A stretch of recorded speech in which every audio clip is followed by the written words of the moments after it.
ស្ដីចា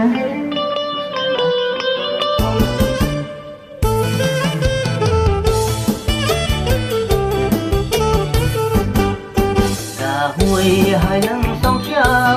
តាមួយណាមានរសជាតិជាងគេ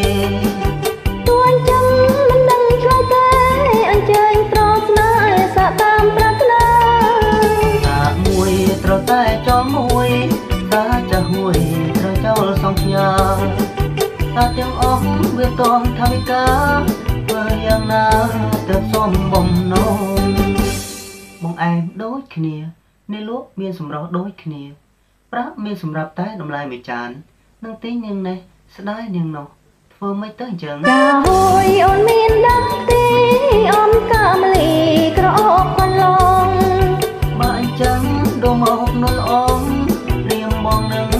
សាមើលម្ដងចុះសូមបងភ្លុកចាំឆាវិញបានហើយឆ្ងាញ់ឆ្ងាញ់អិនមានតងអូនទាំងពីរធ្វើតាមបងចុះគឺសាទាំងអង្គតែសូមជឿសិន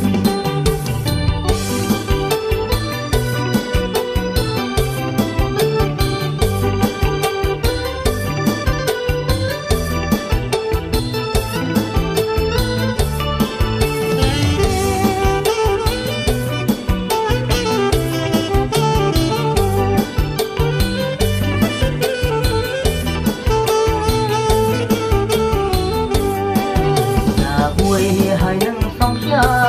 តាមួយណាមានរសជាតិជាងគេទួអញ្ចឹងមិនដឹងឆ្លើយទេ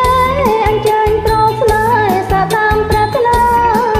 តាមួយត្រូវតែចោលមួយតាចាស់មួយត្រូវចោលសង្ឃាតាទាំងអស់វាតងថាវិការធ្វើយ៉ាងណាទៅសុំបំណងបងឯងដូចគ្នាអ្នកលក់មានសម្រស់ដូចគ្នាប្រាក់មានសម្រាប់តែតម្លៃមួយចាននឹងទិញនាងនេះស្ដាយនាងនោះធ្វើមិនទៅអញ្ចឹងចាហួយអូនមានដឹងទេអូនកាមលីក្រអូបកន្លងបើអញ្ចឹងរមកនោះល្អរៀងបងនឹងសាមើលម្ដងចុះសូមបងភ្លុកចាំឆាវិញបានហើយឆ្ងាញ់ឆ្ងាញ់អិនមានតងអូនទាំងពីរធ្វើតាមបងចុះគឺសាទាំងអង្គតែសូមជឿសិនចាសសូមអរគុណច្រើន